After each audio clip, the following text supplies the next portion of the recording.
Hi friends, my name is Trish Roberts. You're watching Fake Signals from Vega. So I wanted to show you an interview I saw with, it was a hard talk interview, and usually the host of that interview is, they're very provocative and argumentative and sort of accusations and all of that. It's kind of awful interviewing style.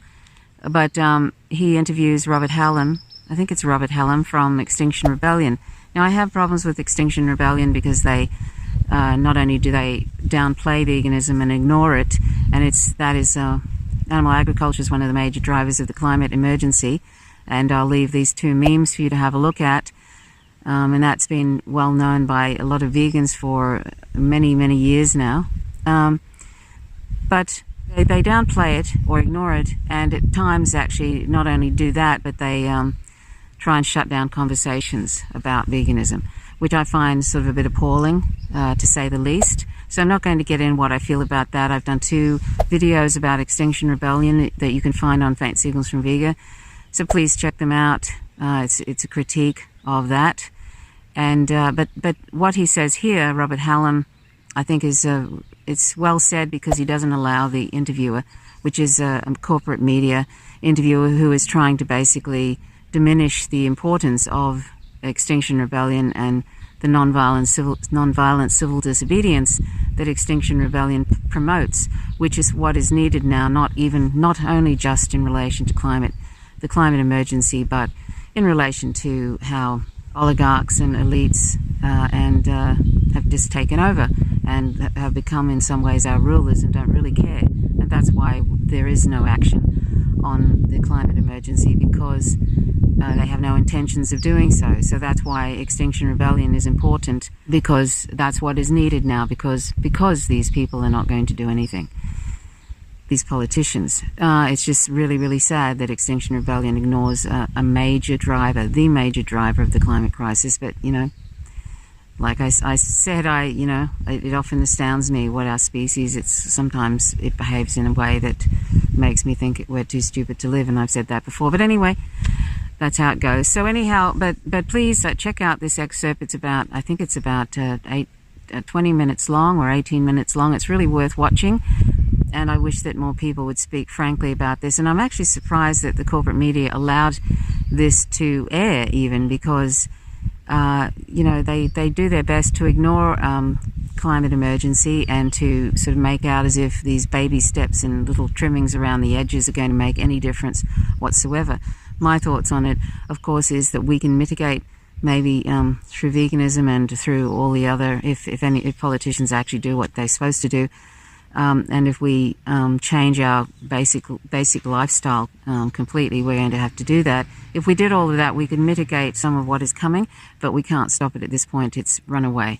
That's my thoughts, and I think imminent human extinction and most other species, that's on the cards in the next 3 or 4 decades. Anyway, that's my thoughts on it. That's what I feel the science is saying, particularly when you read about the Arctic is melting so quickly now that ancient fossils like ancient mammoth bones are coming up, and methane is escaping all over the place. Methane is a very powerful greenhouse gas, and it's escaping in areas 70 years earlier than what they have expected. So anyway, that's sort of my thoughts on that. But anyway, please check out this interview with Robert Hallam.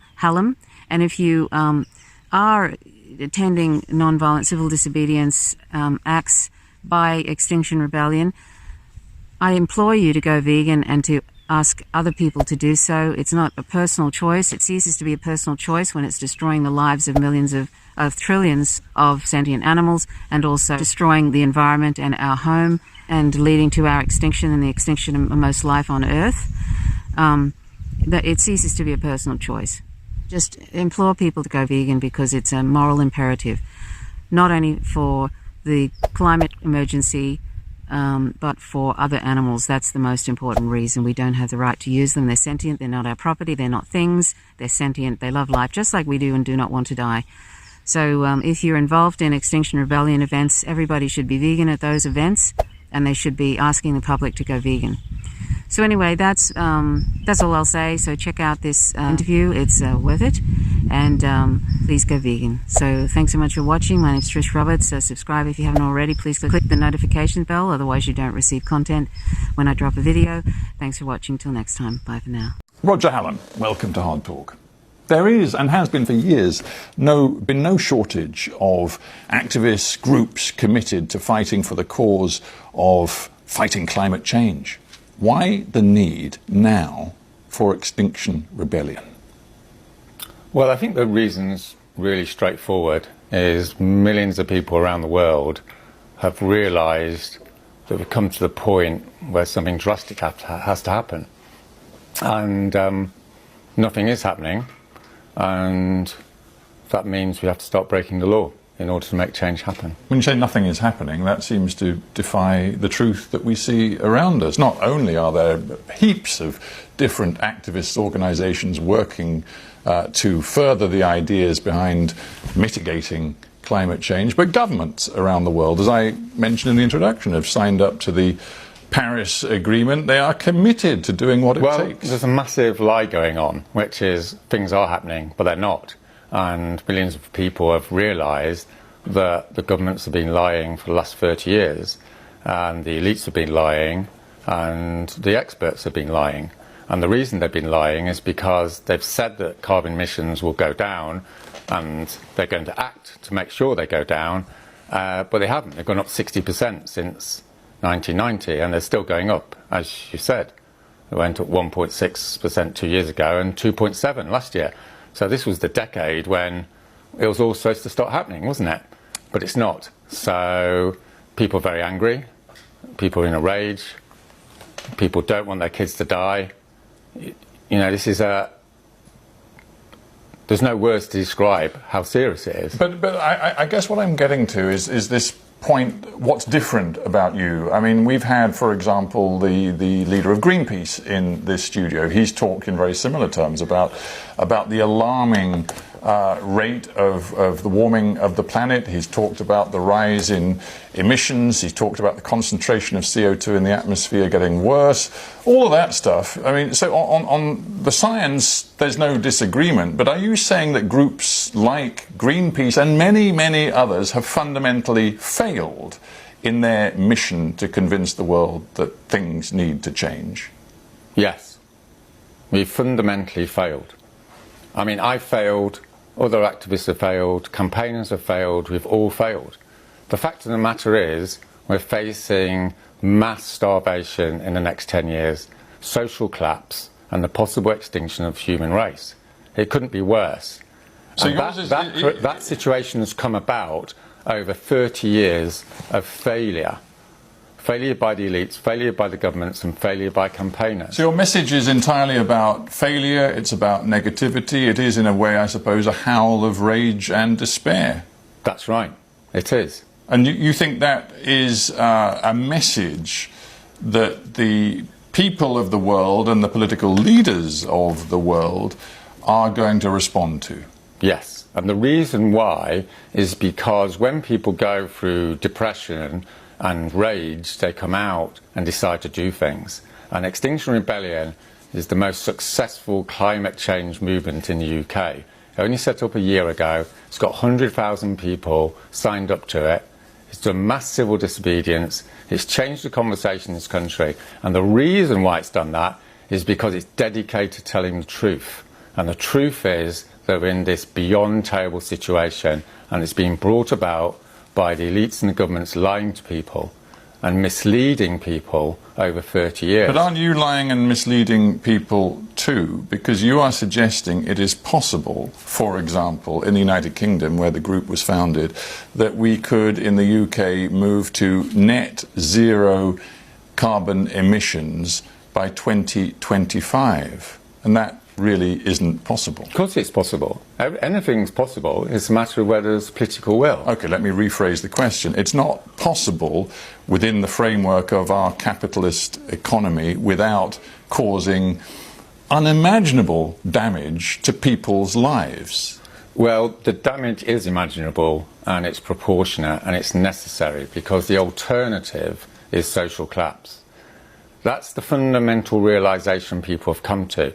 There's not a third option here of carrying on business as usual. See, the problem is, that the reason I began by discussing where you sit within the sort of the climate change and environmental movement is that you are an outlier among so many people who agree like you that there is now a climate emergency. For example, the Energy and Climate Intelligence Unit, which sympathises with much of the message that you deliver, does not sympathise at all with some of the objectives and targets you lay out, because they say that, for example, the net zero emissions by 2025 is technically, economically and politically impossible, has absolutely no chance of being fulfilled. Well, they're wrong. You know, we can do whatever we like in our society. It's a matter of whether we're prepared to undertake the costs of it. The fact of the matter is, and this is the major point that Extinction Rebellion is trying to say, is it's over, right, for this civilization. The reason it's over because of the hard physics. We're not making a political point or an ideological point or, you know, trying to be awkward or all the rest of it. We're simply saying that the science is real. If the science is real, it means we're facing social collapse. The reason we're facing social collapse is because of mass starvation. And the reason we're going to have mass starvation is because of the collapse in the weather systems around the world. Yes, but I'm talking about the degree to which you say action, the most radical form of action, has to be completed within the next 6 years, which is what you are saying. You're suggesting, you're setting a target which would mean that people couldn't use combustion engine vehicles anymore, they couldn't fly anymore, they couldn't use gas to heat their homes anymore. And I put it to you that suggesting that is possible makes you a fantasist. It's like going to the doctor and the doctor says you've got cancer. And if you carry on as normal, you're definitely going to die, okay? Or you can try and change, but you might still die. Those are the options for the human race now, if we're to believe the science. So, well, with respect, I don't think the science is saying that we're all going to die within 6 years. No. What we're saying, what the science is saying is, if there's not fundamental, major change in the structure of the global economy in the next 10 years, then we're heading for catastrophe, you know. And what that means is we're going to be heading for mass social collapse and mass starvation. Do you acknowledge that the message you are peddling, and it is full of past failure, deep negativity, the most urgent of alarms and emergencies for right now, do you accept that it can't be successful as a sort of movement without taking the public with you? The public is starting to get round to the idea that we're facing social collapse. Like before April, before there were 1,200 arrests in the streets of London, in the biggest civil disobedience protest in British history, the British public didn't have any opinion on the climate emergency. Afterwards, 67% of the British public agree there is one. You want to bring down the capitalist system as we know it. Is that fair? The capitalist system is going to be brought down by itself. The capitalist system is eating itself. Well, no, itself. but the point about your movement is that... No, let me make this point clear, right? The capitalist system, the global system that we're in, is in the process of destroying itself, and it will destroy itself in the next 10 years. Yeah. The reason for that is because it's destroying the climate. The climate is what's necessary to grow food. If you can't grow food, there'll be starvation and social collapse. Now, the problem is people in the elites and people in the BBC and people in the governmental sector cannot get their heads around what's actually happening. The fact of the matter is, if you go out and talk to ordinary people in the street, they're aware of this. And that's why hundreds of thousands of people around the world are starting to take action. Yes, because they've lost faith. Your perspective on the climate is that the emergency is here, it's now, and we have to respond. No, I don't think you have. You see, well, I want to ask you about the degree to which you see yourself as a revolutionary. Is that how you would characterise your ideology? There's a revolution coming anyway. It's irrelevant. Well, I know what you're trying to do. You're trying to say there's these radical people, everything's okay, and they're trying to change stuff, you know. And if they weren't there being, like, annoying, things could carry on. The fact of the matter is, if we don't change things, they're going to be 10 times worse. And those are the two options. That's why I'm telling you about the analogy of the doctor. when you go and see a doctor, you don't blame the doctor. You don't accuse the doctor of being revolutionary, right? Because the doctor is simply telling you what the science is. And the science is we're going to have social collapse, or we're going to try and do something about it. Well, with respect, science is different from politics. You're taking science and then you're putting a political interpretation on what it means, how it's going to impact. There's no political interpretation here. Let me put you some words by a former head of the Metropolitan Police Counter-Terror Command who has studied your movement. He says Extinction Rebellion is seeking the breakdown of democracy and the state. He regards you as akin to a dangerous terrorist organisation. Well, you're telling me that you're going to take the public with you when a former police chief is suggesting that you actually are anarchists who want to bring down the state and our democratic system. You think the public's ready for that? The public is now aware that the elites are taking them to their death, because that's what the science is saying. You stood in a recent election. The people that are betraying this country and this nation are the people in the elites, like the guy you've just mentioned, because they're refusing to accept the reality. And that's why there will be mass social disturbances over the next year or two. You stood in the European parliamentary elections as an independent with this message in London. More than 2 million voters. You managed to garner 924. And you're telling me the public is marching alongside you. The 67% of the public know there's a climate emergency. If you know there's a climate emergency, it means that we're facing a situation more serious than we've ever had to deal with in the whole British history. Politicians are now talking of climate emergencies, making the leap from talking of a climate emergency to the mass civil disturbances, disruption, the bringing down of the state as we know it. That's something quite different. How far are you prepared to go? We've seen, let's say, hundreds, sometimes maybe even 1,000 or two of your Extinction Rebellion colleagues and activists on the streets of London, gluing themselves to buildings, gluing themselves to roads, disrupting traffic, once even disrupting public transport, which to many seemed a bit odd. But how far are you prepared to take this mass civil disobedience? This October, thousands of people will come to the streets of London and they'll stay in the streets of London. How long? I don't know, because it'll be up to them. But you'll see mass disturbances. It'll be non-violent, it'll be respectful, and it'll be disruptive. And that's the methodology that we're using. That's the method we're using. You say carefully, you say non-violent. In previous comments, you've said of your protests, demonstrations, civil disobedience that, quote, some people may die. I wondered what you meant by that. Because in civil disobedience struggles over the last 150 years, when you challenge the elites, as Gandhi says, you know, first they ignore you, then they laugh at you, and then they fight you. When they fight you, then they tend to kill people. And that's historically what happens. I'm just stating that as a fact, a sociological fact. You know, when Martin Luther King used to do civil rights campaigns in the 1960s, people got killed. And that's part of the process of political change.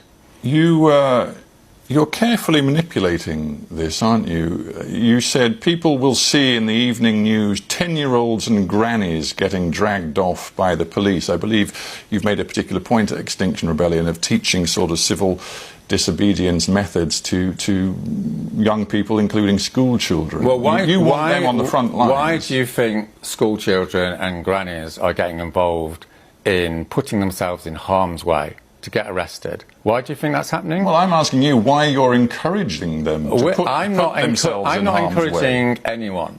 Okay, what I'm involved in doing... You are actually encouraging them. You're actually mentoring children to... If grannies turn up to a meeting, are in tears about what's happening to their grandchildren, it's not what I'm doing that makes them sit down on the road. It's the same with teenagers.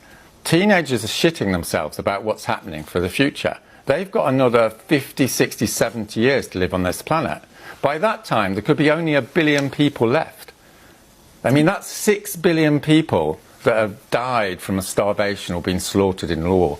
I mean, the scale of it is beyond the imagination, isn't it? And this is the biggest problem, is the elites and the BBC and the conventional media has simply not grasped the enormity of what's happening. Well, never mind the elites. It seems that many people, even who were involved in the early days of Extinction Rebellion, like yourself, think you're going far too far. You haven't heard what I've said, and this is the fundamental problem. I'm listening very carefully to No, I don't think you are. You're listening, but you're not emotionally connecting, and this is the problem. You know, I've just spent a year doing interviews like this with journalists, and journalists are not emotionally connecting with what's happening. I'm talking about the slaughter, death and starvation of 6 billion people this century. That's what the science predicts. That's the trajectory we're on.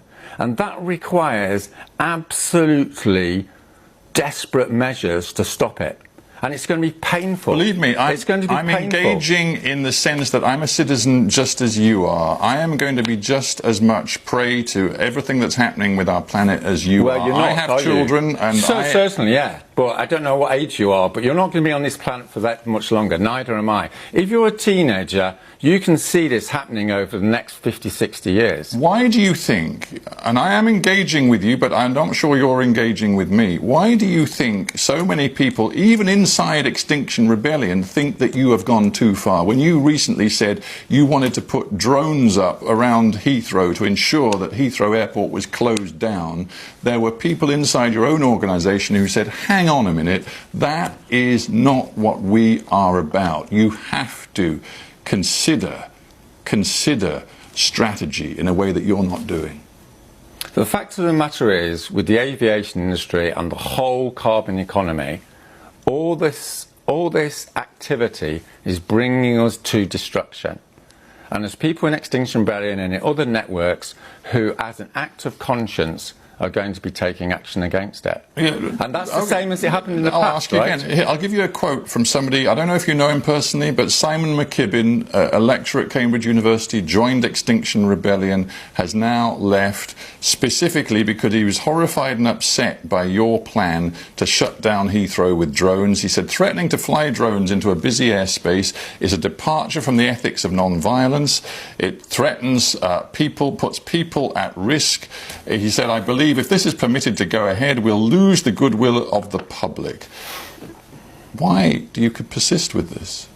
Because we're facing mass starvation, and because people generally in society, and particularly people in the elites, are not capable and are not empathising with that reality. Will you put those drones up?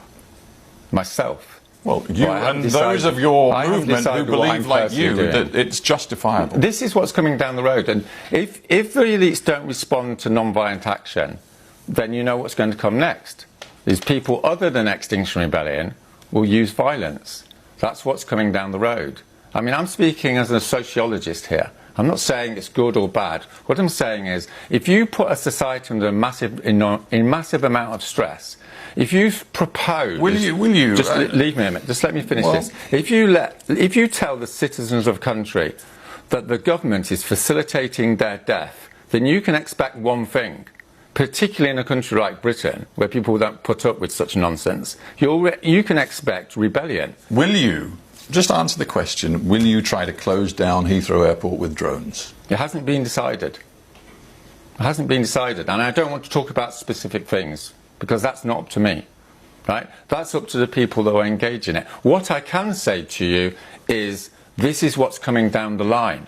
Doesn't it strike you that if you were serious about trying to lobby, pressure, change policy where it matters most, you'd be working in Washington, D.C., Beijing, maybe Moscow, maybe Riyadh, Saudi Arabia? It's very easy in democracies like Britain to get people out on the streets, to glue yourself to railings. It is ultimately a democracy, but in many parts of the world which matter most to this particular debate, there is no possibility of Extinction Rebellion. Most of the civil disobedience campaigns over the last 100 years have happened in poor authoritarian countries. And the fact of the matter is, when people have had enough, they'll undertake sacrifice in order to bring change. And that's the most effective way, according to the scholarship, of bringing about rapid change in a society is mass participation and civil disobedience. And when it comes to this mass participation, you've said thousands on the streets. Do you really believe that with the methodology you've talked about in this interview, the mindset you bring to this, you are going to win the hearts and minds of the public, not just in this country, but publics around the world? I think it's inevitable. I think it's inevitable, yes. I mean, the major question now is, have we left it too late? See, I'm just mindful of international examples. Australia recently had an election. The centre-left went into that election promising major cuts in greenhouse gas emissions over the next few years. The centre-right went into that election saying, no, we're not, because it will damage jobs, it will damage industry. We're actually going to open up new coal fields across Queensland, one of the biggest states in Australia. The centre-right won. Yes. So what's happening is the level of rage in countries is increasing exponentially. And it hasn't hit that critical mass in many countries yet. But it's going to hit that critical mass very quickly. And it will shock the elites. It's going to shock the governments with its intensity. Because a critical mass of people are starting to realise what's going on, which is the elites and the governments aren't actually going to do anything. They're not going to fulfil their primary responsibility, which is to look after the people. Do you not think that... And it will happen quickly. It will happen quickly. This isn't something that builds up gradually. If you look historically, it happens, nothing's happening, and then something happens, bang. And all the media think, where did that come from? And what I'm here today to tell you is this is coming, right? This is coming down the track. No, I hear your message, and you accuse me of not emotionally engaging with you. And in the course of the conversation, I've just been thinking to myself, your message is so unrelentingly bleak and negative. It's not a message, right? When you go to the doctor and he tells you have cancer, that's not a message. It's the science. It's the science. But we began by agreeing that there are various people across the environmental, green and climate change movements who all agree about the science but come to very different conclusions about the best means of delivering change. There are many scientists who actually will not just focus on the negative, the bleak and the dark, but will say, you know what, we human beings are making some progress. We are cutting emissions, for example, in the energy sector. Yeah, I've just told you, that's total nonsense. It's total nonsense. You see no room for positivity and hope. Hope, that word hope. You see no room for hope When whatsoever. you go to the doctor's got a responsibility to tell you whether you've got cancer or not and whether it's terminal or not. Hope doesn't come into it. It's a matter of scientific analysis. Shows you like a X-ray of your lungs or whatever, right? It's a scientific reality. The Arctic's melting, right? It's ice, it's warm, it's melting, it's going to go. Whether you've got fearful of it or you're hopeful about it or you've got a political problem with it, it's gone, right? It's going. That's the way the world is. It's a harsh thing. Science doesn't have any sentimentality about it. It's not a political thing. It's not a sort of give or take sort of thing. Roger Hallam, we have to end there, but I thank you very much for being on Hard Talk. Thanks.